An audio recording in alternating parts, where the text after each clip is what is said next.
지난 강의를 통해서 우리는 간단히 한약이 어떻게 전신적인 질환을 치료할 수가 있는지, 주로 신경계와 면역계를 조절하는 작용을 통해서 치료 효과를 낼 수 있는 다양한 기전들을 가지고 있는 치료 방법들을 한의학에서 사용해 왔고, 그러한 치료 방법들에 대해서 우리 몸이 반응하는 신경 면역계, 내분비계의 상호작용이 존재한다고 말씀을 드렸습니다. 몸이 아프면은 정신이 아프고 정신이 아프면은 몸도 아프게 된다 라는 점을 면역계의 상호작용을 통해서, 면역계와 신경계의 상호작용을 통해서 어느 정도 설명을 드렸습니다.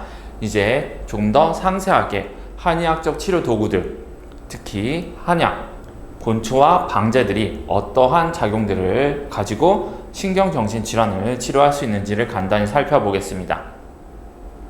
먼저 본초들에 대해서 간단히 살펴보도록 하죠. 자, 복령 같은 경우 소화 흡수 작용을 높이고 이수작용, 정신 안정 작용이 있다고 전통적으로 알려져 있습니다.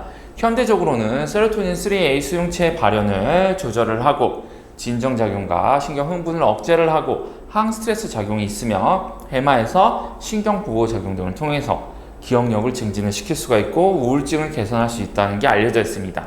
특히 처방 중에 있어서는 인삼, 복령, 석창포, 먼지로 조성된 개심산이라고 하는 처방의 항우울 효과가 최근에 많이 연구되어 있습니다.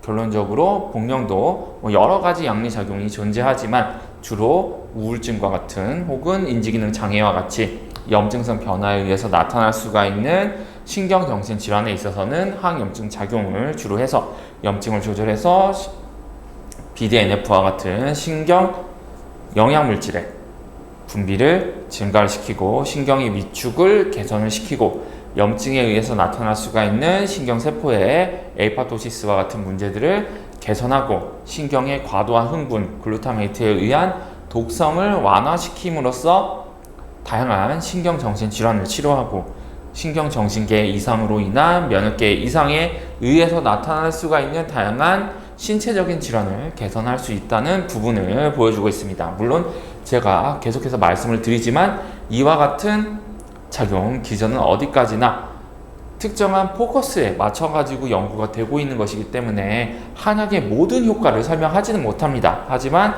제가 설명하고 있는 부분들을 잘 들어보신다면 다는 아니지만 상당수는 한약의 특성을 잘 설명해주는 최근의 연구들이 많다는 것을 이해할 수 있게 될 것 같습니다. 이어서 반하의 경우에는 진해 거담 작용이 있고 제토 작용이 있는 것으로 우리 전통적인 현대 양리학 서적, 현대 한약 서적에 대해서 설명이 되어 있습니다. 실제로 최근의 연구들을 살펴본다고 한다면은 해마에서 반하가 가바 수용체에 작용을 해서 진정작용, 최면작용이 있으며 건강과 반하를 같이 사용할 때에는 효과가 증강이 된다는 점이 알려져 있습니다.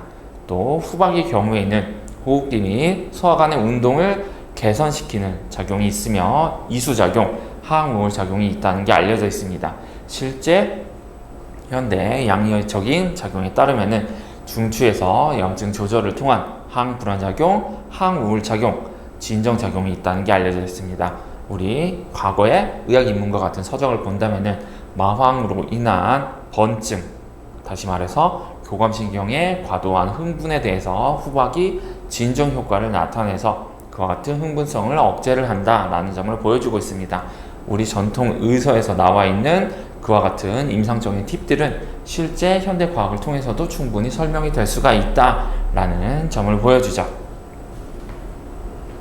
자, 향부자의 경우에도 소화관의 운동 개선 작용이 있고 혈관 확장 작용이 있고 진통 작용이 있으며 항불안, 항우울, 월경 주기를 정상적으로 회복시키는 작용이 있음도 알려져 있습니다. 여성의 생리주기 축은 다양한 요인들에 의해서 영향을 받을 수가 있는데 정신적인 스트레스가 월경 주기에 개입할 수 있다는 점이 알려져 있습니다. 향부자는 그에 대해서 다시 원상적으로 우리 정상적인 여성의 생리주기를 회복시키는 기전을 주로 스트레스와 관련이 되어 있는 그와 같은 내분비 축을 조절해서 치료 효과를 나타낼 것으로 기대가 되고 있습니다. 실제 분자 수준에서 양리작용을 본다고 한다면 중추에서 세로토닌과 도파민을 증가시키고 이를 통해 항우울 작용을 나타낼 수가 있고요. 항산화 작용을 통해서 신경염증에서 신경세포를 보호하는 작용이 있다는 게 알려져 있습니다. 진피의 경우에도 소화 간의 운동 개선, 진의 거담 작용이 있다는 게 알려져 있죠. 진의 거담 작용이 있다 보니까 담이라는 게 우리 몸의 수많은 질환을 개선시킬 수가 있구나.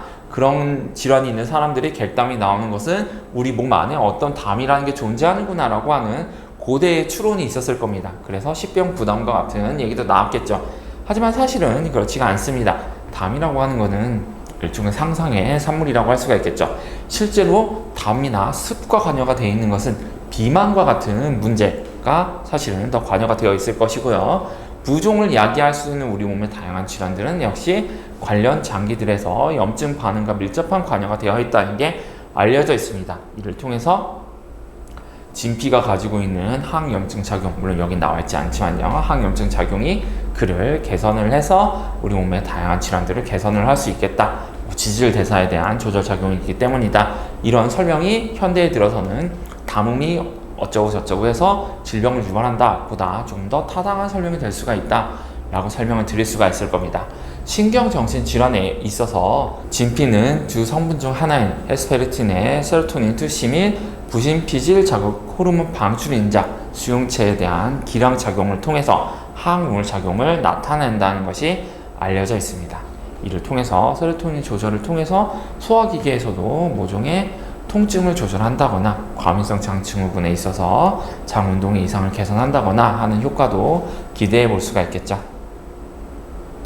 지왕이 같은 경우에는 흔히 전통 양리적인 혹은 한 80년대에 나온 서적을 본다면은 영양작용을 하는 것들이 있다. 피부나 근골격계 위축 방지 작용이 있다. 신경 반사를 개선하는 작용이 있다.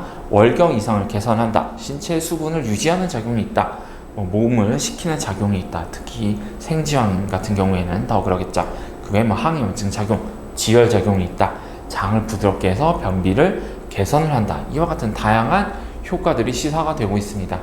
이와 같은 작용들은 사실 항산화 작용, 항염증 작용을 통해서 충분히 설명이 될 수 있는 것들입니다. 실제 지왕은 신경정신질환에 있어서는 해마에서 세포자멸사 억제를 통해서 기억력을 개선을 하고 코르티솔이라고 하는 스트레스 호르몬, 제가 부신에서 분비가 되는 스테로이드라고 말씀을 드렸죠. 이에 따른 항스트레스 작용이 있으며 중추에서는 진정작용, 신경염증을 개선하고 글루타메이트에 의한 신경 과흥분성을 개선하는 작용을 통해서 치료 효과를 나타낼 수가 있다는 점이 보고가 되어 있습니다. 또 작약의 같은 경우에는 월경 이상을 개선을 하고 신체의 수분을 유지시키고 근육의 경련과 통증을 개선을 하고 지혈작용이 있고 정신 안정작용이 있다는 것이 알려져 있습니다. 이와 같은 작용들은 중추에서 도파민 수용체에 대한 작용이나 아니면은 전신적으로 칼슘 채널을 조절한다거나 항염증 작용을 하는 그와 같은 기전들의 입가 개선 임상적 효과가 나타나는 것으로 기대가 되고 있습니다. 작약의 주요 정신신경질환에 있어서의 양리작용은 활성산소의 조절, 즉 항산화 작용, 그리고 세포 보호 작용, BCL2 그리고 박스의 조절을 통해서 세포 사멸을 억제를 하고 이를 통해 신경을 보호하고 뇌율의 신경 영양인자 BDNF의 조절을 통해서 신경의 발달을 촉진을 시켜서 위축된 해마를 증식을 시키는 그와 같은 작용을 통해서 항우울 작용, 기억 개선 효과를 나타낼 수 있다고 보고가 되어 있습니다.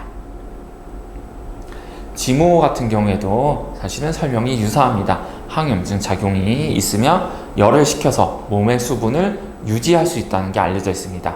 지모는 알츠하이머 및 혈관성 치매 모델에서 무스카린 수용체의 증가작용, 그리고 학습 및 해마의 신경재생 작용을 통한 기억 능력 개선, 허혈 제관리 손상에서 보호작용, 항산화 작용을 통해서 뇌 손상을 보호하는 작용, 파킨슨 모델에서는 GGNF와 BDNF의 증가, 그리고 흑질에서 티로신 수화효소의 증가를 통해서 신경을 보호하기 때문에 도파민의 분비가 원활하게 되고 이를 통해서 운동 기능의 개선이 나타나게 되는 작용이 있는 것으로 보고되어 있습니다. 중국에서는 갑상선 기능 항진증 모델을 바로 음어증이다 라고 보고 이에 대한 지모의 양리를 연구한 바 있는데 이 중에 있어서 지모가 나트륨, 칼륨, ATP아제의 작용을 억제하는 여러 가지 작용을 통해서 신경의 흥분성을 조절하는 작용이 자음작용과 밀접한 관여가 있다. 과거의 자음작용이라고 했던 것은 이와 같은 분자적 기전을 의미하는 것이다 라고 보고 있는 견해도 있습니다. 또 황금 같은 경우에도 마찬가지입니다.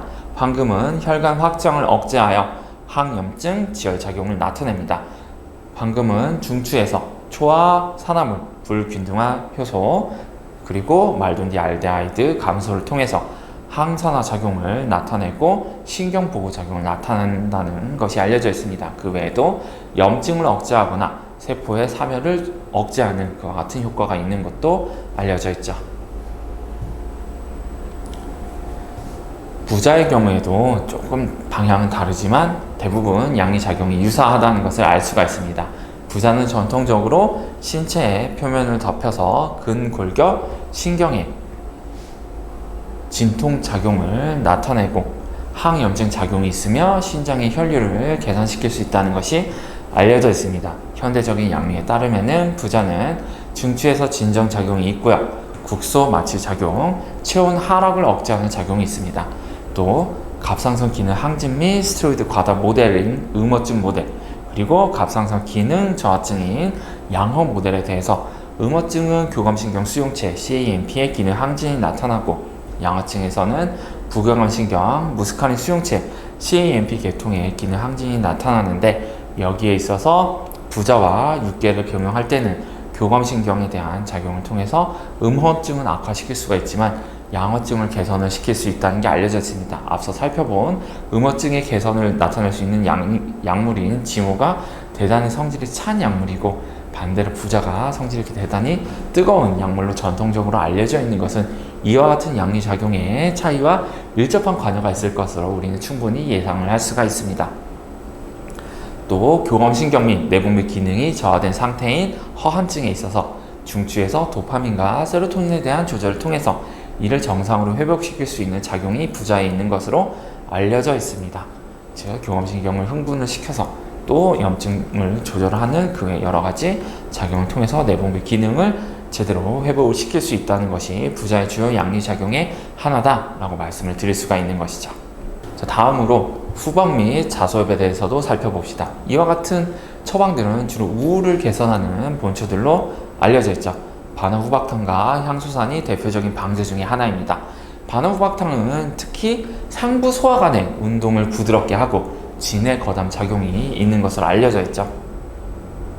신체를 말리는 이유로 이와 같은 어떤 상징적인 이제 그런 설명들이 있는데, 이를 통해서 마른 기침이나 강한 구갈, 탈수 경향의 환자들에 있어서는 사용하지 않는 게 바람직하다라고 하는 임상적 견해들이 있습니다. 만약 이것들이 처방을 할 때 조금 걱정이 된다라고 한다면은 조금 촉촉한 한약들, 예를 들어서 맥민동탕이라거나 감맥대조탕 같은 한약을 합방을 하는 게 일본 한방의학계에서는 상식처럼 되어 있다고 알려져 있습니다.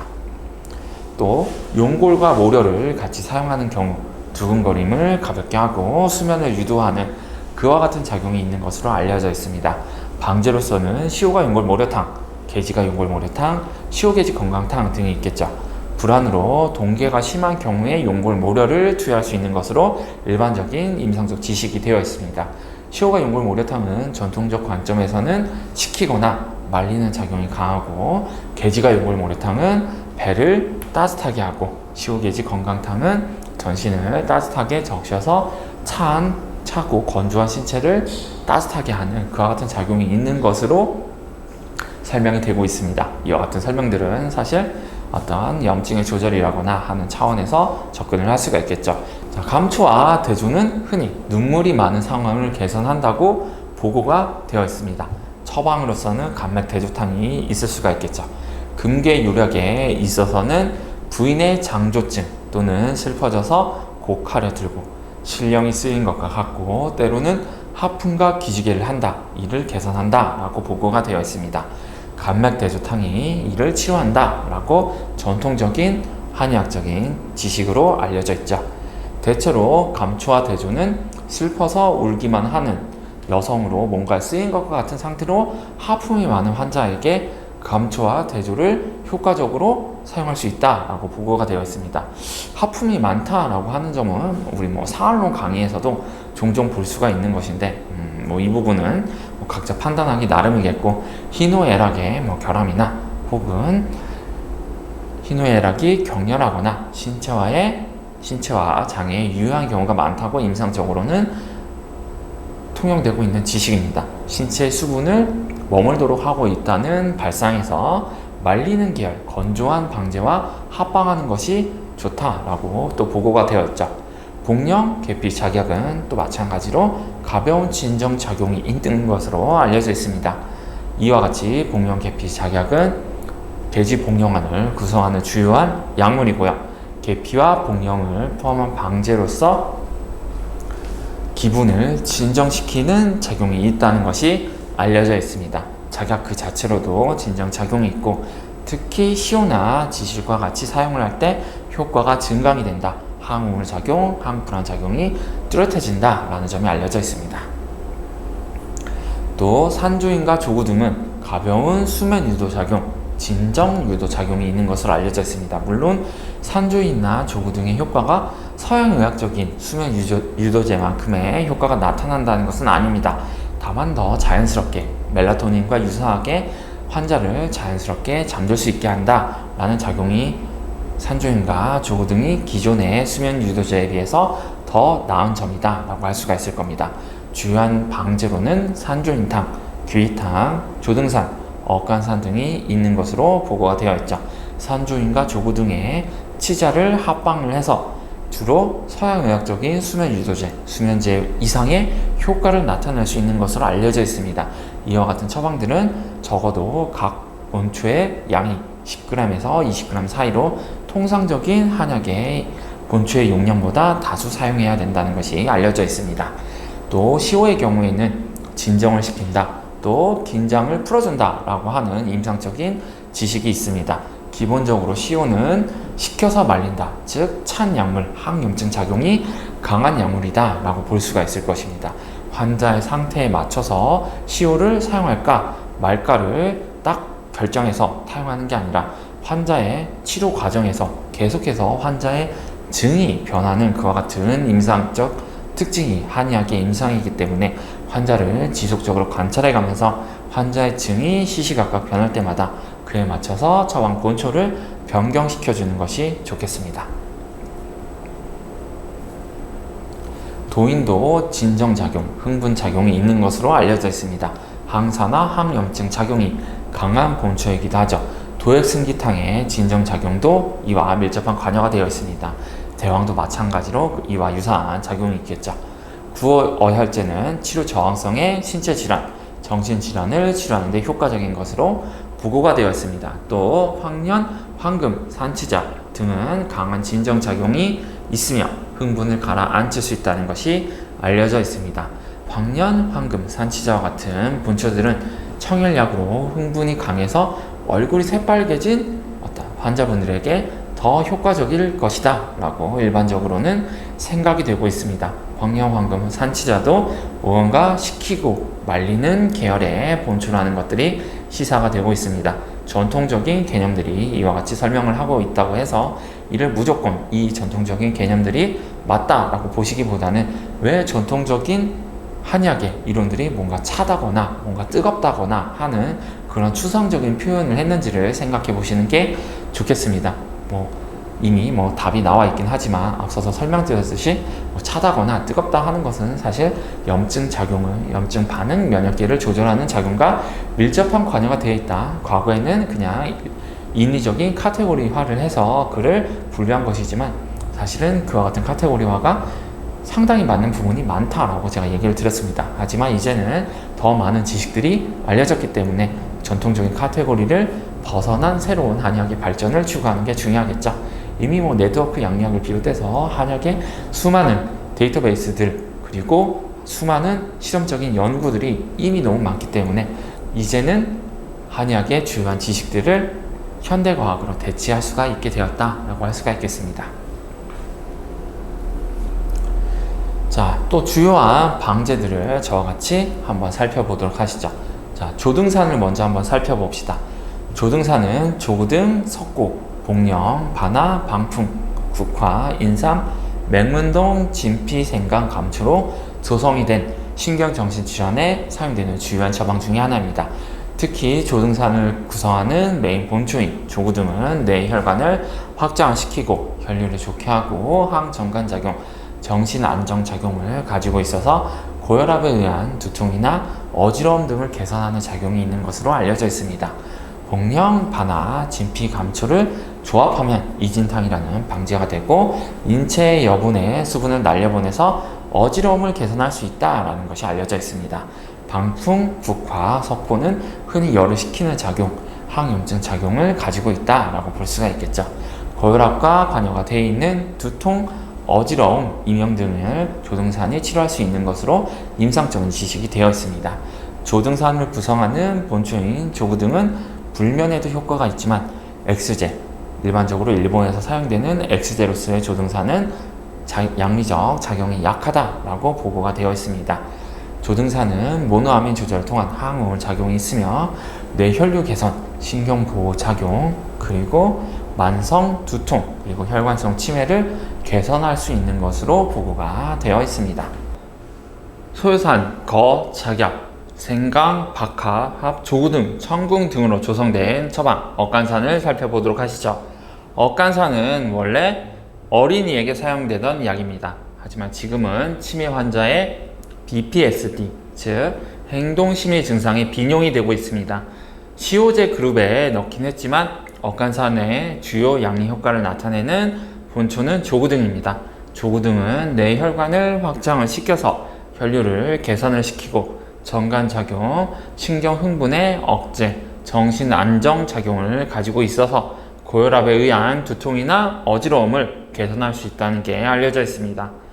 억간산은 당기, 천궁, 조구등 이 세 개 본초를 통해서 뇌 혈류를 좋게 한다.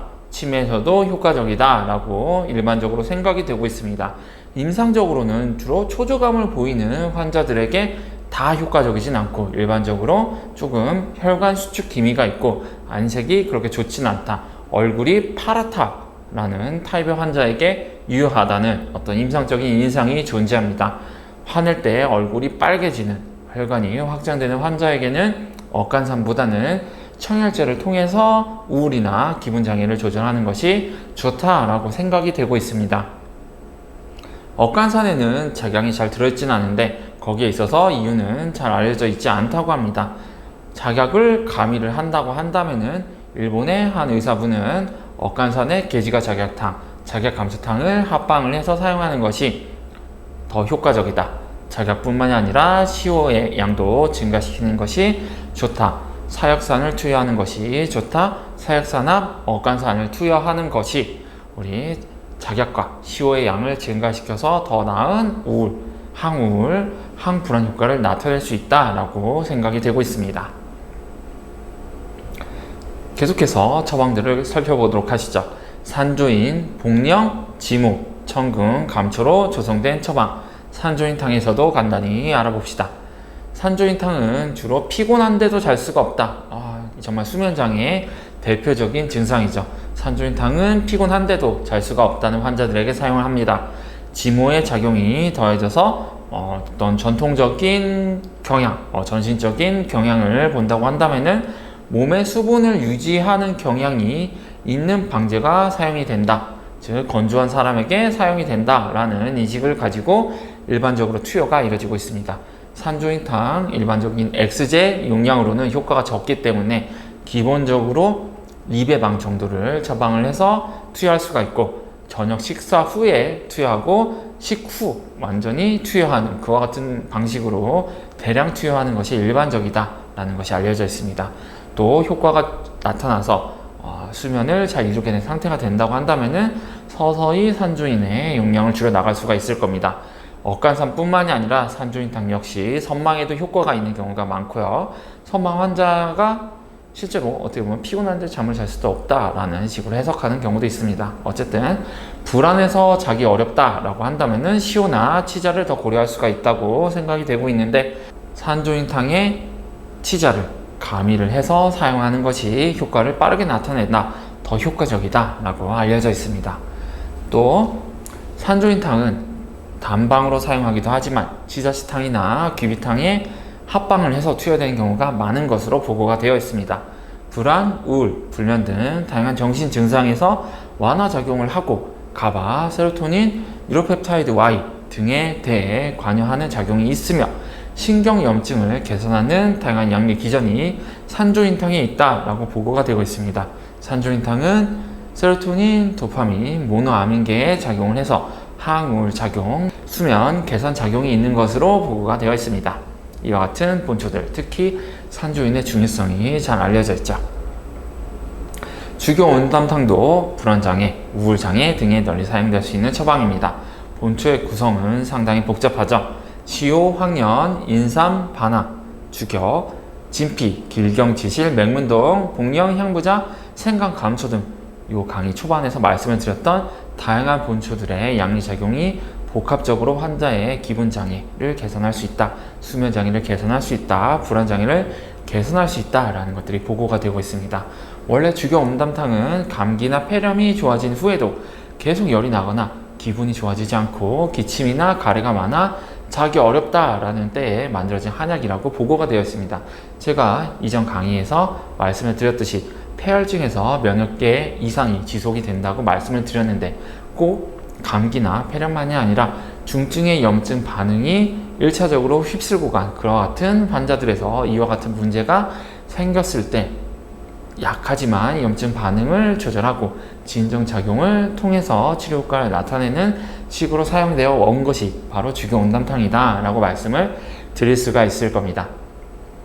여기에서 반화, 생강, 복령, 진피, 감초를 이진탕이 되고 이진탕이 되는데 주교 온담탕에서 이진탕을 빼면은 소시오탕과 유사한 특성을 나타낸다 라고도 볼 수가 있겠죠.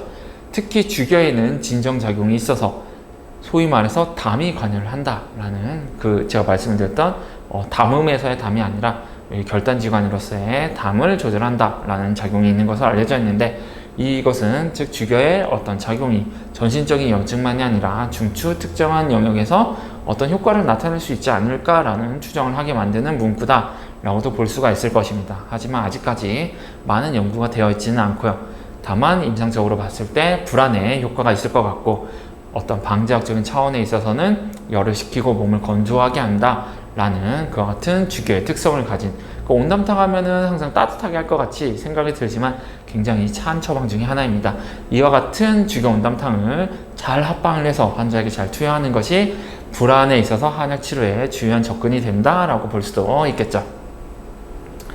자, 칸다바시라고 하는 일본의 유명한 신경정신과 선생님이 계신데 이분은 사물탕과 계지가 자격탕을 합방을 해서 공황장애나 플래시백에 효과적이라고 보고한 바 있습니다. 일본 정신과 의사들 사이에서는 간혹 사용이 되는 경우가 있기 때문에 실제 이와 같은 심하지 않은 공황장애 환자들이나 PTSD 유사 환자들에 있어서는 이와 같은 처방을 장기간 조리 차원에서 투여하는 것도 좋겠다라고 생각이 듭니다.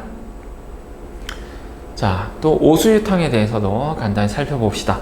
오수유탕은 다양한 양리작용이 있는 것으로도 알려져 있지만 대표적인 표적 질환으로는 두통이 있을 겁니다. 오수유탕의 두통 치료 기전은 진세노사이드, 그 다음에 에보디아민, 오수유에 많이 포함되어 있는 이와 같은 성분들에 의해서 나타나는 것으로 보고가 되어 있고요. 오수유 등에 의해서 구역 및 구토에 대한 효과도 있는 것으로 보고가 되고 있습니다. 기전상으로는 장관의 세로토닌 수용체에 작용을 해서 오심 구역을 개선하는 작용이 있으며 장관의 과도한 운동, 기능의 항진이나 과도한 억제 등으로 인해서 나타날 수 있는 연동 장애를 개선시킬 수가 있으며 면역 조절을 통해서 지사작용, 그러니까 염증을 억제를 해서 장 투과성을 원래대로 회복을 시키는 그와 같은 작용이 있는 것으로도 보고가 되고 있습니다. 또 위점막에 대한 보호작용을 통해서 항궤양 작용을 나타내고요.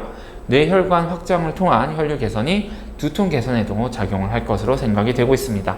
진통 작용과 항우울 작용도 이에 기여할 것으로 생각이 되고 있고요. 재미있는 점은 단미를 따로 전탕에서 혼합한 것보다는 오수유탕 전체 처방을 한꺼번에 탕전한 경우에 효과 자체는 크게 차이가 나진 않지만 독성이 낮아진다라고 하는 보고가 있기 때문에 참고하실 필요가 있겠습니다. 위령탕은 오령산과 평이산을 합방한 처방이죠. 역시 신경정신과 질환에서 널리 사용할 수 있는 것입니다. 소위 말해서 뇌 장축, 그러니까 스트레스나 우울증 등에 의해서 나타날 수가 있는 소화기 장애, 또 소화기 장애로 인해서 나타날 수가 있는 어떤 신경의 부족 혹은 그 자체, 소화기 증상 자체를 개선하는데 널리 사용이 될 수가 있겠죠. 위령산은 평이산과 오령산을 합방한 것이고, 평이산은 출, 후박, 진피, 생강, 대조, 암초로 조성이 되어 있고요. 출, 후박, 진피가 복통 설사를 완화하고 진피, 생강, 대조, 암초로 위의 상태를 좋게 한다. 우리 흔히 상한 처방을 간단히 살펴봤다고 한다면은 어떤 좀 고전적인 현대 한의학적인 그와 같은 논문들이나 혹은 옛날에 나온 한 80년대, 90년대 나온 한약, 양약 서적을 본다면은 쉽게 볼 수가 있는 설명들일 겁니다. 평이산은 특히 평이산과 오령산을 합방한 위령탕은 오령산보다도 설사를 완화하는 작용이 더 뛰어나고 복통이나 위에 있어서도 일정한 개선 효과가 있는 것이 이 처방의 특징이다 라고 할 수가 있겠죠. 길비탕도 마찬가지로 볼 수가 있습니다. 사군자탕과 진피, 택사, 산약, 황열, 산사자로 조성이 된 처방이죠. 계비탕은 사군자탕이 필요한 환자에 있어서 만성적인 설사를 치료하는 데 효과적인 처방입니다. 대우는 어떤 뭔가 따뜻한 작용이 있는 게 아니고 좀 찬 약이라고 한다면은 염증 작용이 조금 더 뚜렷하겠다라고 생각이 들 수가 있겠죠. 산약은 소화 기능을 높이고 설사를 개선하고 호흡기의 기능 저하도 개선할 수 있다는 게 알려져 있습니다. 조금은 적시는 쪽으로 작용을 한다라는 보고도 있죠. 산사자도 소화 기능을 높이고 연육은 소화 기능을 높이는 것과 함께 정신 안정 작용을 가지고 있어서 불면을 개선할 수 있다는 게 알려져 있습니다. 계비탕을 불면 개선으로도 사용할 수가 있겠죠. 연육의 특징은 또 요로 생식기계의 문제, 유정증이나 대하증이나 성기 출혈 같은 소변 관련 문제를 개선하는 데 작용할 수 있다라고 생각이 되고 있습니다. 자, 보중익기탕은 잘 알려져 있는 방제 중에 하나죠. 신경정신과 질환에 있어서도 널리 사용되는 처방 중에 하나입니다. 처방의 조성은 사군자탕과 복령과 환기시오, 승마, 진피, 당귀로 조성이 되어 있는데요. 이 처방이 사군자탕과 차이를 보이는 가장 큰 부분은 환기시오, 승마가 들어있다는 점입니다. 이 처방은 이 본초들을 같이 사용하는 것으로 이완된 횡문근과 평활근을 수축시키게 된다라고 하는 보고가 있는데 이를 승제작용이라고도 알려져 있죠. 손발이 무겁고 노곤한 상태를 개선시키고 내장하수나 복압성 요실금이나 방광자궁탈, 괄약근 긴장 저하에 사용된다고 알려져 있는데 근육의 이완을 개선한다기보다는 염증이 증가한 상태에 의해서 근육의 기능이 감퇴되거나 영양 부족에 의해서 근육의 손실이 나타났을 때 이를 개선을 시키는 그와 같은 작용이 있는 것으로 볼 수가 있겠습니다. 현재 보중이기탕은 과거에는 어떤 기아 상태에 있어서 나타날 수 있는 근육의 약화와 그에 속발되는 다양한 문제들을 개선했다고 한다면은 물론 이런 과거의 그런 사례들을 최근에 활용을 하는 것이 어떤 노인 환자들의 쇠약을 개선하는 인삼양양탕 같은 처방의 활용이 있을 수가 있겠지만 어쨌든 현재 보중이기탕은 면역 조절을 통한 감염 질환이나 호흡기, 피부 질환의 예방 및 치료, 항암작용, 불임의 개선까지 다양한 효과를 나타내는데 활용이 되고 있습니다. 그야말로 염증을 조절하는 데 있어서 무난하게 사용할 수 있는 처방이라고 할 수가 있겠죠. 보중이기탕의 대표적인 적응증이 호흡기 만성염증 질환이나 우울증 모두 병태 생리에 염증이 관여하고 NF-kappaB나 항산화 작용에 관여가 되어 있는 NRF2 같은 다양한 염증 관련 표적들에 보중이기탕이 작용을 한다는 걸로 알려져 있습니다. 그만큼 염증과 산화 스트레스를 잘 조절할 수 있다는 것이죠. 임상에서는 기존에 예측하지 못했던 작용들도 관찰이 될 수도 있는데 이와 같은 어떤 보중이기탕이 정말 의왕탕으로서 중기를 개선하고 이와 같은 설명들도 충분히 읽어보면 납득이 되는 부분도 있긴 있지만 그보다는 양리작용 하나하나를 이해를 하고 이것들이 현대적으로 어떻게 받아들여질 수 있는가, 기존의 과학적인 지식들과 어떻게 정합성을 가질 수 있는가를 고민해 보는 것도 좋겠습니다. 한편으로 환기는 이수작용이 있어서 피부나 피하의 과도한 수분을 혈관 내로 돌려보내 부종을 개선시킬 수가 있다고 하는데 이건 역시도 염증 조절과 밀접한 관여가 있습니다. 혈관 투과성이 염증이 증가하게 되면 증가하게 되고 이로 인해서 부종이 증가할 수가 있게 되죠. 염증이 개선이 되면 부종도 개선이 될 수가 있습니다. 또 발환도 개선할 수가 있고요. 기어 상태에서 자한증이 있을 수가 있는데 환기가 이를 적합하다, 고표작용이다 라고 얘기가 되고 있습니다. 여기는 보증이탕으로 되어 있는데 식전대보탕에 대한 얘기입니다. 소아의 만성 반복성 중이염에 대한 치료 효과는 양질의 임상시험을 통해서 입증이 되어 있고요. 항화학요법이나 인플루엔자에서도 효과가 있다는 게 알려져 있습니다. 다시 보증이탕이나 식전대보탕이나 유사한 표적을 통해서 작용하고 있다는 게 시사가 되고 있죠. 알츠하이머에 있어서도 관련 연구가 진행이 되고 있습니다.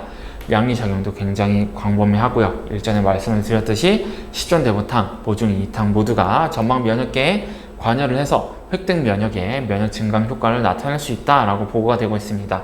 이와 같은 작용의 일부는 장내 미생물을 조절하는 효과도 있음도 알려져 있고요. 이를 통해 허브 프로바이오틱스다라고 하는 표현이 사용이 되기도 합니다. 또 면역 증강 효과가 있기 때문에 백신에 아주반트로도 사용이 되고 있기도 하죠. 잠깐 점막 면역계에 대해서 간단히 설명드리자고 한다면은 병원균으로부터 점막 표면을 보호하는 데 있어서 주한 역할을 하고 공생관계에 있는 미생물과의 동거를 활성화하는 시스템입니다. 점막은 말 그대로 외부로부터의 침입이 지속적으로 있으면서도 그를 또 과도하게 방어하지는 않으면서도 외부로부터 침입을 억제해야 되는 굉장히 복잡한 역할을 담당해야 되는 조직입니다. 그를 통해서 면역계가 굉장히 복잡하게 작용이 되고 있고 점막에 있어서 미생물총은 외부로부터의 침입을 막는 데 대단히 중요한 역할을 한다라고 보고가 되고 있습니다. 점막 면역 반응을 유발하기 위해서는 점막 표면에 항원이 도달하게 되고 이 항원이 비투과성의 상피세포 장벽을 투과를 해서 파이어스 패치와 같은 림프 조직에 도달하게 되면은 이와 같은 작용이 항원의 세포 전달 작용으로서 나타나게 되고 이로 인해 활성화된 림프구는 혈류를 통해 전신을 순환하게 되고 국소적인 점막 면역계에서 각 점막에서의 면역 증강 효과를 나타내게 됩니다. 여기에 있어서 십전대보탕이나 보증기탕은 장 상피와 림프 조직에 대해서 작용을 하고 케모카인이나 수지장 생포와 같이 면역과 염증 인자들을 조절해서 결과적으로 이 림프구의 활성을 초래를 하는 그와 같은 효과가 있음이 알려져 있습니다. 왜 잦은 병치레에 보약을 사용해 왔느냐 했을 때 보증기탕이나 십전대보탕이 점막 면역 조절을 통해서 실제 외부로부터의 병원균의 침입을 억제하는 또 병원균 침입에 의한 면역 반응의 과도한 활성화를 억제하는 그와 같은 효과가 있었기 때문이다 라고 볼 수가 있겠죠. 시호가 용골 모료탕도 같이 보도록 하죠. 시호가 용골 모료탕은 소시호탕과 감초가 계피 복용 용골 모료로 대표적으로 어떤 남성의 성성 기능 저하증이라거나 계지가 용골 모료탕도 많이 사용이 되지만 혹은 남성의 어떤 스트레스성 탈모 그 외에 여러 불안, 불면, 공황장애 등 신경정신질환에 널리 사용되는 처방 중에 하나입니다. 이 방제의 특징은 용골과 모료가 들어가 있다고 하는 것으로 왜인지는 잘 모르지만 동기와 불안장애에 잘 듣는 처방으로 알려져 있습니다. 계피와 복용으로는 정신 안정을 돕고 두근거리는 계열, 뭔가 불안이 있어서 두근거린다 라고 한다면은 효과가 있고 쉽게 잘 놀라고 불면 경향이 있는 환자들에게 효과적인 처방으로 알려져 있습니다. 또 용골과 모료는 땀을 멈추는 작용이 있어서 긴장을 했어도 땀을 많이 흘린다라는 환자들에게 효과가 있다는 보고도 있고 뭔가 구름 위를 걷고 휘청휘청 거리는 뭔가 약간 습증에 가까운 허증에 효과가 있다라고 보고가 되고 있습니다. 바나백수 천마탕도 사용해 볼 수 있는 그런 층의 시호가 용골 모료탕도 효과적이다라고 보고가 되고 있는 것이죠. 양리 작용으로서는 주로 모노아민, 도파민이나 노르에피네프린, 세로토닌 등에 대한 조절, 해마에서의 신경보호작용, HPA 축의 조절작용 등으로 수면, 불안, 우울을 개선할 수 있다는 게 알려져 있습니다. 도파민 조절을 통해서 고프로락틴 개선 작용도 있음이 알려져 있고요. 이는 항정신병 약에 의한 고프로락틴 혈증, 폐경 등을 개선할 수 있는 작용과 밀접한 관여가 되어 있다라고 보고가 되어 있습니다. 또 스트레스와 염증 개선에 작용을 해서 이를 병리에 주축을 하고 있는 불안과 심질환의 개선에서 효과적이다라고 보고가 되어 있습니다. 귀비탕은 한국에서 많이 사용하는 처방 중에 하나죠. 사분자탕의 산조인 용악육, 원지, 당기, 환기, 목향으로 조성된 처방입니다. 특히 산조인과 용악육 그리고 원지는 정신 안정 작용이 있고 환자에서 쇼크를 줄 만한 충격적인 사건이 발생해서 대단히 환자가 괴롭거나 지쳐버린 때에 유용한 처방으로 알려져 있습니다. 산주에 있는 불면에도 유효하다는 게 알려져 있죠. 전통 한의학적으로는 보심작용이 있기 때문에, 보혈작용이 있기 때문에 안심작용도 있다라고 설명을 하고는 있지만, 여기서는 그냥 이제 그런 측면보다는 염증 조절, 그리고 신경, 항우울 작용, 뭐 이런 측면에서 더 접근하는 게 바람직할 겁니다. 여기에 더해 목향이 들어가 있어서 이기작용을 한다, 소화관의 운동을 개선을 시킨다, 또 혈관 확장 작용 등이 있다라고 볼 수가 있습니다. 이것이 의미하는 바는 고민이 많은 불면에서 기력이 떨어진 상황에서 사용할 수가 있다라고 볼 수가 있겠죠. 여성이 시갓집에 어떤 이제 압력으로 인해서 괴로워한다거나 혹은 상사병 같은 상황에서 어떤 이미지를 떠올려 볼 수가 있을 겁니다. 원지는 기억력 개선 작용이 있고 목향의 혈관 확장 작용에 의한 뇌연리 개선 작용도 있을 것으로 추정을 할 수가 있어서 가벼운 치매, 인지증, 경도인지 장애에 사용하는 경우도 있습니다. 여기에 감미 귀비탕은 시오 산치자를 더한 것으로 시오와 산치자를 더해 신경의 긴장이 조금 더 심해진 경우 약간 더 염증을 개선하는 방향으로 처방이 조성되어 있다라고 볼 수가 있을 겁니다.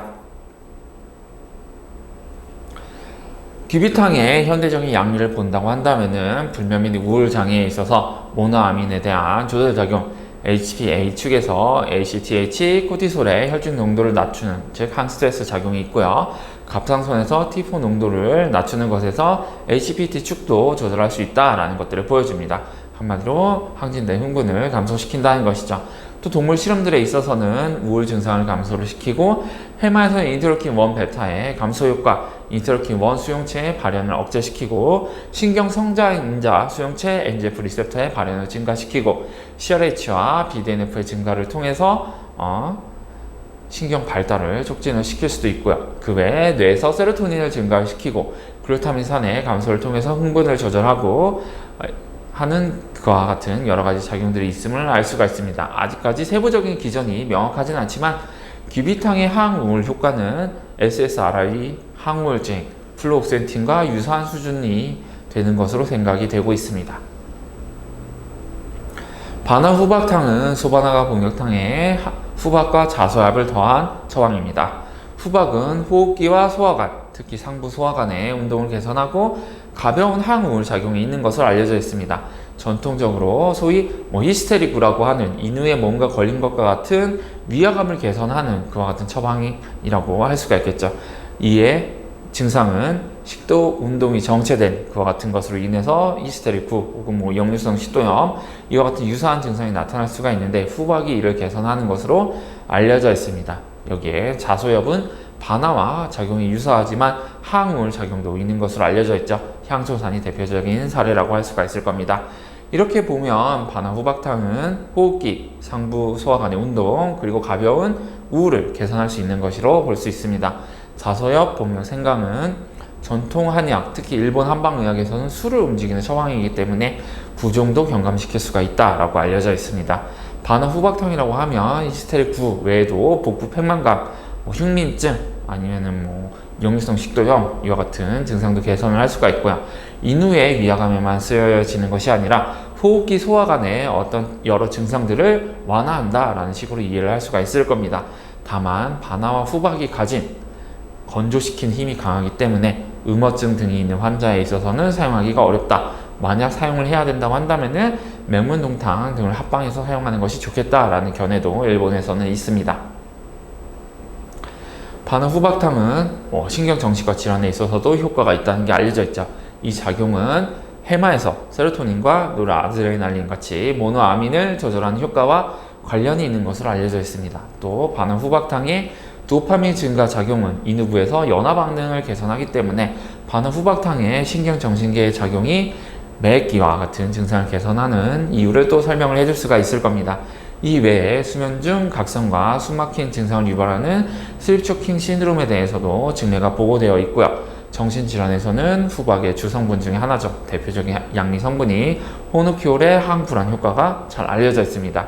이와 같은 작용은 소화기 질환에서는 위운동 촉진 효과가 있는 것으로 알려져 있죠. 후박이 왜 소화기계 질환에 널리 사용되는지, 그리고 소화기계 질환에 사용되는 처방들이 왜 신경계 질환을 치료할 수 있는지를 설명해 줄 수 있는 작용 기전이다 라고 할 수가 있을 겁니다.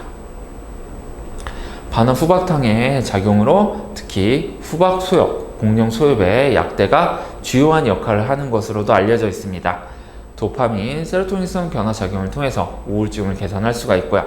해마와 선조체에서 세로토닌과 그 대사 산물인 OHIAA를 증가시키고 혈장 및 간에서 MDA 감소를 통한 항산화 작용, 만성 스트레스에 의한 뇌에서의 C4 발현을 완화시키고 전신적인 염증 면역 조절을 통한 항산화 작용, 대사 조절 작용 등이 고루 있는 것으로 보고가 되고 있습니다. 중증 우울증에서는 산화 스트레스 상태가 증가하게 된다는 것, 이전 강의에서 알로스타시스, 신항상성에 대한 강의에서 설명을 드린 바가 있습니다. 이와 같은 경향이 있고요. 반응 후박탕은 이를 완화하는 작용이 있다라고 보고가 되어 있습니다. 또 플로복세스틴에 비해서도 더 항우울 효과가 뚜렷하다라는 보고가 있고요. 다만 일반적으로는 아직 미식도 역류 질환, 인후인후감, 만성 인후염, 만성 위염 등 소화기 질환이 많이 사용되고 있고 우울증에 있어서는 사용이 그렇게 많지는 않습니다. 소엽의 양리작용 강화를 위해서 가급적 원내에서 탕전하는 경우에는 소엽을 후화하도록 하는 것이 좋겠습니다. 향수산은 앞서 말씀을 드렸듯이 감기에 사용하는 처방이기도 합니다. 향부자, 자소엽, 진피, 감초, 생강으로 조성이 되어 있죠. 향부자는 소화관의 운동을 개선하고 혈관을 확장시키는 작용이 있으며 진통작용과 가벼운 항우울 작용이 있습니다. 여성질환의 주약이라는 말이 있고 월경줄기를 정상화하고 월경통을 개선하는 등의 작용이 있는 것으로 알려져 있죠. 이 처방에는 자소엽과 진피가 들어있어서 전통 한의학적으로는 호흡기 소화관의 운동을 개선을 시킬 수가 있고 항우울 작용이 있다라고 볼 수가 있겠습니다. 자소엽, 진피, 생강에는 가벼운 발환작용이 있기 때문에 가벼운 감기에도 사용을 할 수가 있겠죠. 맛은 생강의 절인 맛이 조금 느껴지는 그러한 고유의 맛이 있는 것으로 직접 탕전해서 복용해 보시면은 그 맛이 느껴지실 겁니다. 향수산은 일본에서 연구가 많이 되어 있는데요. 주로 식이 행동과 연관이 되어 있는 그렐린 그리고 오렉신 신호 경로에 대한 작용이 연구가 많이 되어 있습니다. 향수산은 오렉신과 관련이 깊은 신경 펩타이드 Y를 통해서 해마에서 스트레스 작용을 완화해서 항스트레스, 항우울 작용을 나타내며 가바, 벤조디아제핀, 수용체 복합체를 활성화해서 수면을 개선할 수 있다는 게 알려져 있습니다. 이러한 작용은 억간산에서도 볼 수 있는 작용이기도 하죠. 또 이와 같은 향수산의 작용은 염증 유발 물질을 억제하지는 않지만 다른 방면에 그렐린 통화 작용을 통해서 간접적인 항염증 통해서 신경염증을 완화하고 신경재생을 개선을 시키는 BDNF를 통한 작용이 있는 것으로 나타나 있습니다. 이와 같은 작용들 역시 전신적인 질환, 그리고 소화기 질환, 그리고 외부로부터의 감염, 그리고 스트레스, 우울 반응을 모두 개선시킬 수 있는 염증 조절의 중요성을 보여준다라고 할 수가 있을 겁니다. 사약산도 잘 알려진 방제이고 어떻게 보면 신경정신 질환의 한약 방제 중에서 가장 기본이 되는 근간이 되는 처방이라고 할 수가 있겠죠. 시효작약 지실 감초로 조성된 처방입니다. 구성 본초는 굉장히 간단하죠. 작약은 월경 이상 개선, 신체의 수건 유지, 근육의 경련, 통증을 멈춘다, 지혈, 정신 안정 작용이 있다라고 보고가 되어 있습니다. 지실은 전통적으로 이기약으로 소화관의 운동을 개선을 하고 특히 무언가 기운을 아래로 끌어들이는 힘이 강하다, 뭔가 치받아 오른 그런 상태를 안정을 시킨다라는 임상적인 임프레션이 있는 것으로 알려져 있습니다. 감초는 보기약으로 사용이 돼서 소화관의 기능을 좋게 하고 근육의 경련이나 통증을 멈추는 작용, 작약감초탕에서 잘 알려져 있죠. 이와 같은 작용을 통해서 복합적인 효과를 나타낸다라고 보고가 되어 있습니다. 처방 전체로 보면 이기작용이 강하다. 그래서 초조함이나 긴장감을 완화하고 기울증을 개선을 하고 평모근과 평활근을 이완을 시킨다, 염증을 개선한다, 긴장하게 되면 손에 땀이 나거나 말초가 차가워지는 그런 증상에도 효과적이다 라고 알려져 있습니다. 하지만 사약산은 원방을 쓰기보다는 다른 방제와 합해서 사용을 하고 다양한 증상에 활용이 되는 처방이라고 할 수가 있습니다. 초조함과 우울이 있다고 한다면은 향소산, 반어후박탕을 합방하거나 흥분이 강하다면 황현 해독탕을 합방하는 식으로 임상에서 운용이 되고 있는 처방이다 라고 말씀을 드릴 수 있겠습니다. 사약산은 동물 실험에서 단기에서는 플로옥세틴에 비해서 효과가 낮지만 장기 투여에서는 더 높은 효과를 나타내고 중추에서 세로토닌 자체를 증가시키는 효과가 있다는 것도 알려져 있습니다. SSRI도 효과가 느리게 나타나는 그런 약이지만 사약산은 이보다 더 느린 효과가 있지만 하지만 장기적으로는 더 나은 효과를 낼 수 있다고 알려져 있죠. 그렇기 때문에 빠른 항우울 효과를 나타내는 한약의 중재, 바로 침치료를 초기에 시행을 하거나 혹은 초기에 타 처방과 합방을 해서 이에 점차적으로 약물의 치료 반응이 나타나게 되면은 점차 사약산에서 비중을 두는 방식으로 처방을 조성하는 것도 한 가지 방법이 될 수가 있겠습니다. 사약산의 주요 성분은 사이코사포닌, 페오니플로린, 나린진, 글리시리진산 등이 있고 이들은 양리적으로 중추의 모노아민, 도파민, 세로토닌 등의 발현을 조절하고 해마에서 신경보호작용을 나타내고 HPA 축의 과항진을 억제를 하고 면역을 조절하는 것과 같은 다양한 효과가 있음이 알려져 있습니다. 주요한 양리 타겟은 베타2 아드레날러직 수용체, 세로토닌 1A 수용체, 세로토닌 2A 수용체, 세로토닌 2C 수용체, 도파민 2 수용체 등으로 이들에 대한 다성분을 통한 다표적 양리를 통해서 항우울 효과를 나타낸다고 믿어지고 있습니다. 시오소관산에서처럼 중추에서 스트레스 반응을 완화하는 작용을 통한 지방간을 개선하는 작용도 있음이 알려져 있고요.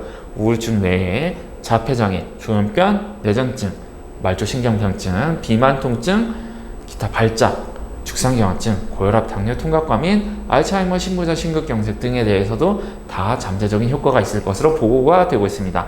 염증을 조절한다는 게 그만큼 다양한 질환을 치료할 수 있는 포텐셜을 가지고 있다라고 볼 수가 있겠죠.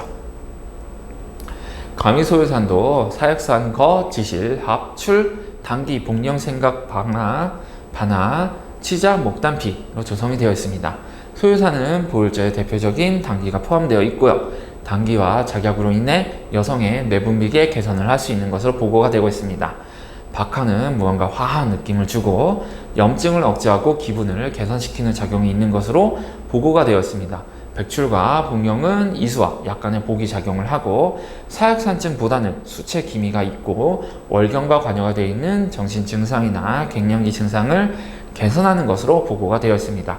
소위 일본에서 부정수소, 잘 알 수 없는 MUS와 같은 그런 증상들의 개선 효과가 있다. 염증으로 인한 다양한 앞서서 살펴보셨던 것 같은 비특이적인 변증 증상에 해당하는 여러 증상들에 대해서 효과적이다라고 볼 수가 있겠습니다. 소요라는 이름은 산보를 한다는 이름으로 증상이 여기저기 나타난다라는 식으로 지어진 것입니다. 가미소요산은 청혈을 위해 산치자와 목단피가 가해진 것으로 홍조, 초조감, 기분의 변화, 불안 등 머리에 무언가 확 하고 피가 쏠려 있는 그와 같은 환자들을 치료하는 것으로 알려져 있습니다. 다만 산치자는 신체를 다소 말리는 경향이 있는 것으로 보고가 되어 있습니다. 이에 있어서 신경재생을 통한 항우울 작용이 뚜렷하다. 가미소요산의 항우울 작용이 이유가 신경재생과 밀접한 관여가 되어 있다라고 볼 수가 있겠죠. 가미소요산의 임상 연구들을 본다면은 특별한 부작용 없이 항우울제와 병용 시 항우울 효과를 높이는 것으로 보고가 되어 있습니다.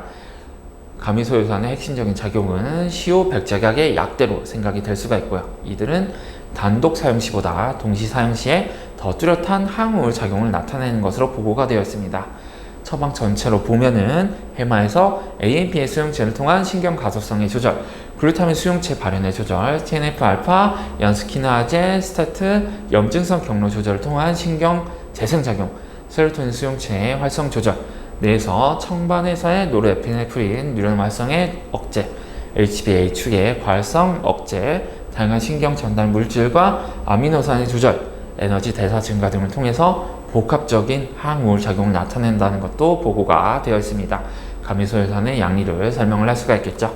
자, 이어서 계속 보시죠. 시오소관산 같은 경우에는 시오진피, 청궁, 향부자, 직약, 작약, 감초로 조성이 되어 있는 처방입니다. 시오소관산도 일반적으로는 기능성 소화장애, 급 만성의 위염, 위식도 역류 질환 등에 사용되고 있는 처방이지만 우울증에 대해서도 어느 정도 연구가 되어 있는 처방입니다.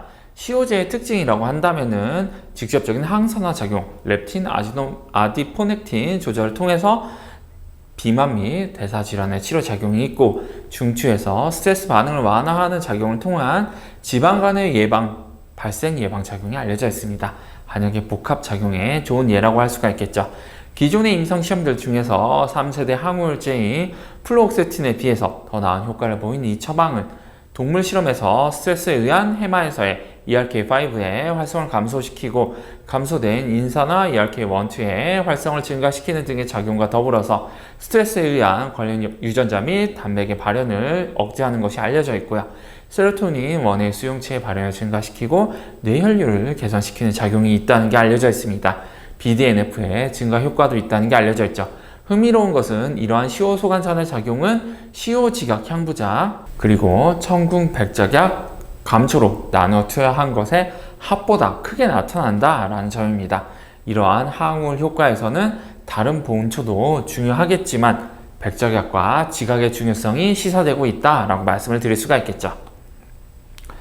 감맥대조탕도 감초, 소맥, 대조로 조성된 굉장히 심플한 처방입니다. 기존 임상 연구를 통해서 좋은 항우울 효과와 낮은 부작용을 보여주었고 항우울제와 병용 투여 시 임상적인 효과가 높고 부작용을 감소시키는 효과가 있다라는 것이 확인되었습니다. 갱년기 여성에 있어서는 세로토닌, 노르에피네프린, 에스트라디올, FSH, LH의 조절을 통해서 갱년기 우울을 개선시킬 수가 있다는 보고들이 있고요. 동물 연구에 있어서는 글루타메이트를 감소시키고 NMDA 수용체 2A, 2B의 발현을 증가시키는 것이 확인되어 있습니다. 감맥대조탕의 항우울 효과는 주로 감초와 대조를 통해서 나타납니다. 감초의 글리시리신은 항산화 효과를 가지고 있고요. 중추의 모노아민 옥시다제의 작용을 차단하고 HPA-축의 기능 조절 작용을 통해서 우울증을 개선합니다. 이와 같은 감초의 항우울 작용은 억간산에 있어서도 조오든과 감초가 메인 본초라는 점에서도 잘 드러납니다. 또 다른 감초의 성분인 글라브리딘은 대조에서도 주성분으로 함유되어 있는 성분으로 세로토닌 수송체, 세로토닌 트랜스포터의 작용을 차단하는 작용이 있습니다. 감초의 플라보노이드는 해마의 신경보호 및 재생 그리고 신경 가소성에 관여를 해서 우울증을 개선한다는 게 알려져 있죠. 대조는 CAMP를 높은 농도로 함유하고 있고 이를 통해 수면 유도, 진정, 항불안, 항우울 작용을 할 수 있는 것으로 생각이 되고 있습니다. 일부에서는 소맥에 비타민 B1이 있기 때문에 이를 통해서 무언가 임상적인 효과가 나타날 것이다 라고 하는 경우도 있는데 아직은 이에 대해서 알려진 게 많지가 않고 그렇게 자신 있게 말하기는 어려운 단계가 아닌가 생각이 듭니다.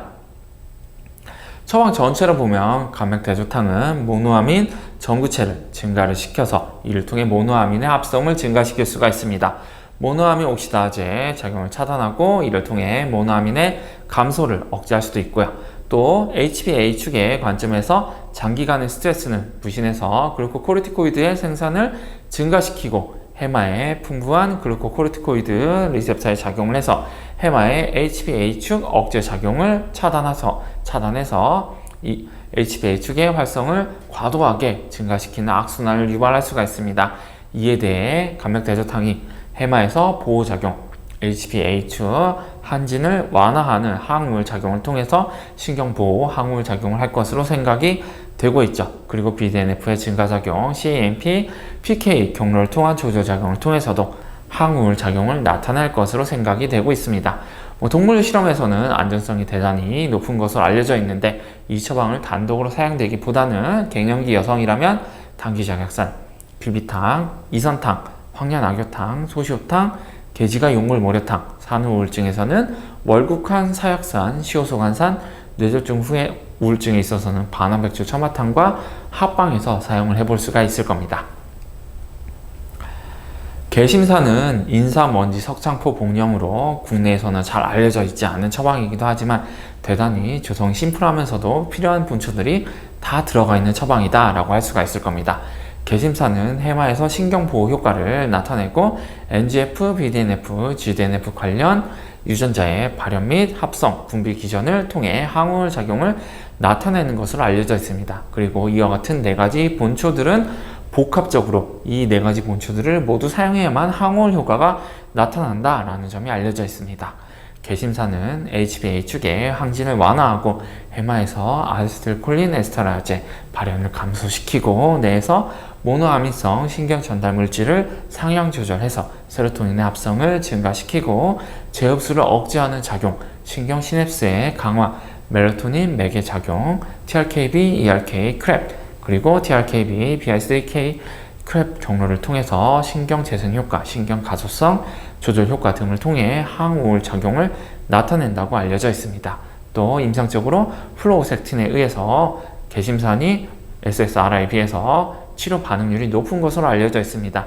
원전에서 사용되는 개심산의 비율도 있지만, 본초 비율도 있지만 인삼원지 석창포 복령의 비율을 1대1대 5대 10으로 투여하는 경우도 있겠습니다.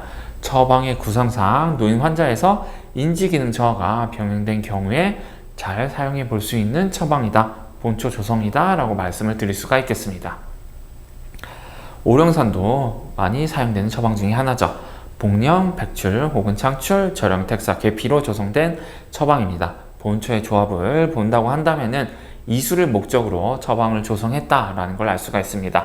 복령과 출로서 소화관 내 세포 간질에 있는 수분을 혈관 내로 끌어보내고, 복령과 택사로서 소변으로 내보내고, 계피로 신혈류를 증가시키는 작용을 통해서 수분을 개선시키는, 수분 배출을 유도하는 발상에서 만들어진 처방이다 라고 말씀을 드릴 수가 있겠습니다. 잘 사용되는 임상적 증상이라고 한다면은 구토, 설사가 있을 수가 있겠죠. 소화관 내에 수가 잔뜩 있다고 하더라도 소화관 내로 들어가지 않아 구토와 설사로 내보내는 병태다 라고 할 수가 있다. 그래서 이와 같은 병태에 대해서 오령산이 효과적이다.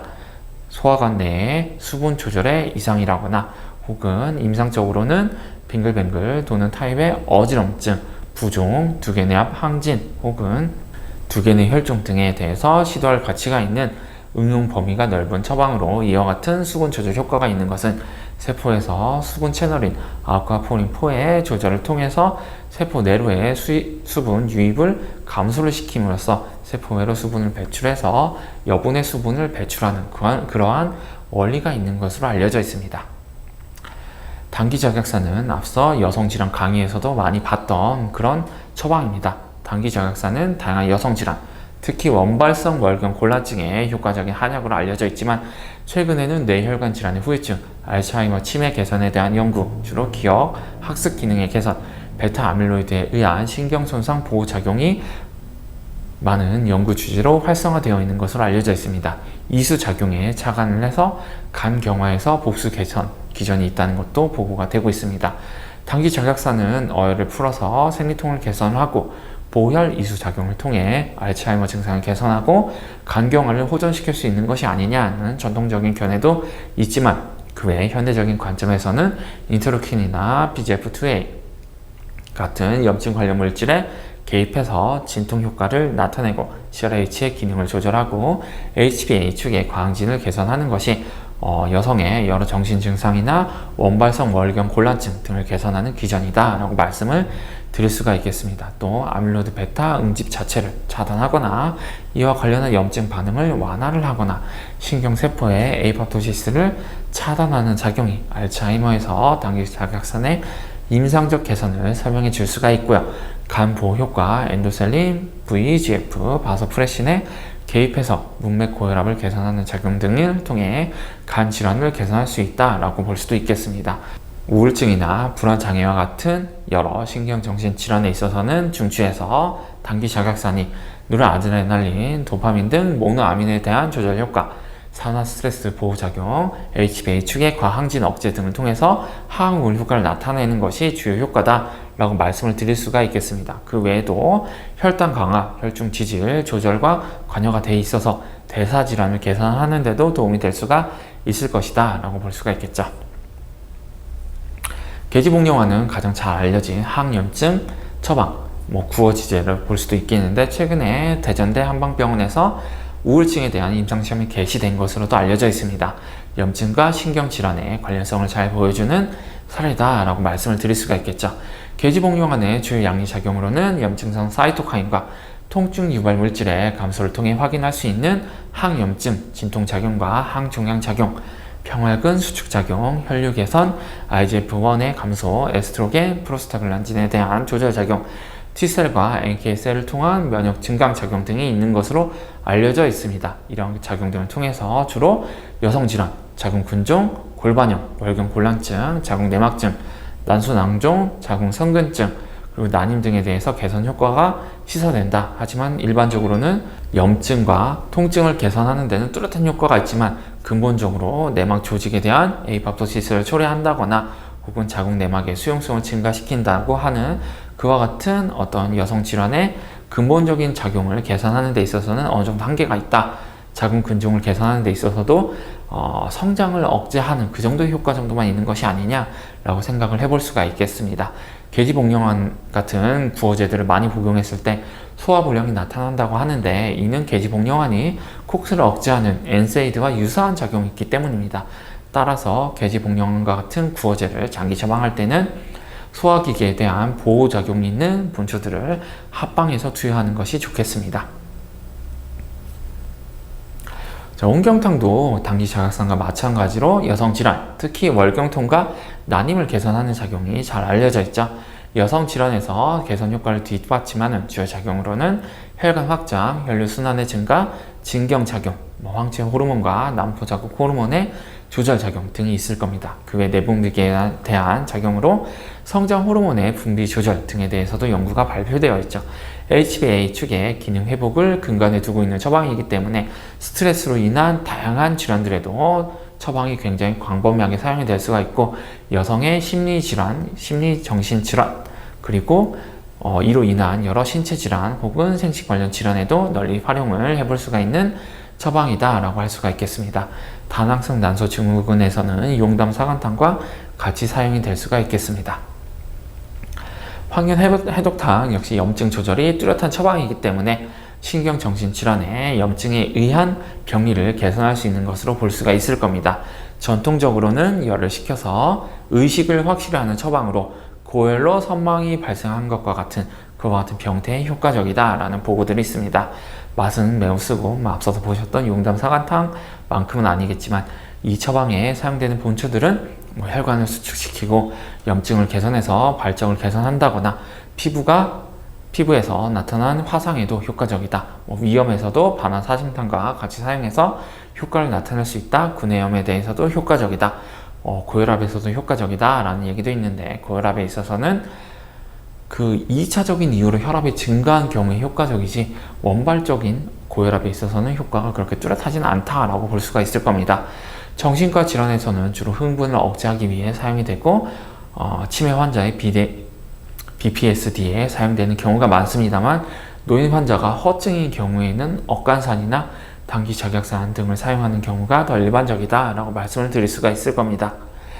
장기 복용하면 배를 차갑게 해서 복통이나 식욕 부진을 유발할 수가 있는데 엔세이드로 인해서 나타나는 문제들과 유사하다라고 볼 수가 있겠죠. 염증과 관여가 되어 있는 다양한 증상들에 사용될 수가 있기 때문에 처방의 적용 범위가 굉장히 넓고요. 주요 양리 작용으로는 혈중 지질의 감소, 죽상경화증의 개선, 심근세포의 보호, 부정맥의 개선, 신경보호작용, 간보호작용, 혈당의 강화, 항염증 작용, 항산화작용, 항중량작용 등이 있는 것으로 볼 수가 있습니다. 설명은 이렇게 간단하지만 황현해독탕이 다양한 질환들에서 나타내는 효과는 각 질병의 병태에 따라서 다르기 때문에 관련 질환에서 황현해독탕의 관련 연구들을 직접 더 읽어보시는 게 좋겠습니다. 물론 염증 하나로 퉁치면 굉장히 설명이 편하지만 그래서 그 질환의 염증이 어떻게 관여를 하고 거기에 있어서 황현해독탕이 어떻게 조절 효과를 가지는지 이해하는 것은 임상에서 환자에 대한 치료를 어떻게 이끌어 나갈까를 이해하는 데 있어서도 필수적인 지식이 되기 때문에 그에 대해서 조금 더 많은 지식을 갖춰 두시는 게 좋겠습니다. 월곡화는 한국에서 또 많이 사용되지 않는 처방이기도 하지만 치자를 통해서 치자를 군약으로 해서 많은 경우 치자가 하루에 20에서 30, 많게는 40g까지 사용될 수 있는 처방으로 치자를 통한 강력한 빠른 항우울 효과가 있다는 게 알려져 있습니다. 2015년 이래 집중적으로 연구가 이루어지고 있고요. 소규모 임상시험에 있어서는 플로오세틴에 비해서 빠른 항우울 효과, 직접적으로는 정말 하루만 해도 효과를 나타낼 수 있는 빠른 항우울 효과가 있는 게 알려져 있습니다. 마취제로 사용되는 케타민과 유사한 항우울 작용이 있는 것으로 보고가 되어 있지만 아직 안전성이 뚜렷하지 못하다라는 문제들도 있습니다. 장기 사용 시에는 부작용도 있기 때문에 초기 우울증에 월곡환을 투여하고 점차 시효제로 넘어갔다가 장기적으로는 보육지제 관련 기비탄과 같은 처방으로 넘어가는 게 좋겠다라고 말씀을 드릴 수가 있겠죠. 치자의 항우 기전은 NMDA 수용체 NR1에 대한 조절, 그 외에 AKT, MTOR 경로를 통해서 그리고 PK, 크랩 경로를 통해서 BDNF의 발현을 급속도로 증가시키는 기전이 있는 것으로 알려져 있습니다. 이 중에 PK의 크랩 경로를 통한 신경 가소성의 조절, BDNF의 증가 기전이 치료 효과, 항우울 작용에 주로 기여하고 있는 것으로 생각이 되고 있습니다. 자, 전반적으로 정리를 드린다고 한다면은 정신과 질환에서 주요 처방은 긴장감이나 초조감이 있다라고 한다면은 사약산이나 소시호탕의 파생 방제를 생각해 볼 수가 있고요. 강한 식욕 부진이나 신체에 무거움, 피로 증상이 있다고 한다면은 사군자탕의 파생 방제를, 현저하게 마른 영양 불량의 상태가 있다고 한다면은 십전대보탕 그리고 그 파생 방제를, 날씨에 따라서 증상이 변화하는 환자라고 한다면은 오룡산 및 오룡산의 파생 방제를, 응어증이 두드러진다 라고 한다면은 온청음 및 온청음의 파생 방제 혹은 육미나 팔미 계열을 처방을 해볼 수가 있겠죠. 월경 주기와 관여하는 신경정신 질환이다 라고 한다면은 사물탕 혹은 사액산의 파생 처방을 고려를 해볼 수가 있을 거고요. 난치성의 질환이다 라고 한다면은 일본 한방의학의 격언에 따라서 구어혈제, 군기조혈음이나 통도산을 합방을 해볼 수가 있을 겁니다. 자, 지금까지 한약이 작용하는 정신질환, 신경질환에 있어서의 주요 본초들 그리고 방제들의 양리를 간단히 살펴봤습니다. 다음 시간에는 본격적으로 정신과 질환의 임상적 접근 방법 그리고 주요 질환에 있어서 한약 처방의 신뢰를 살펴보도록 하겠습니다.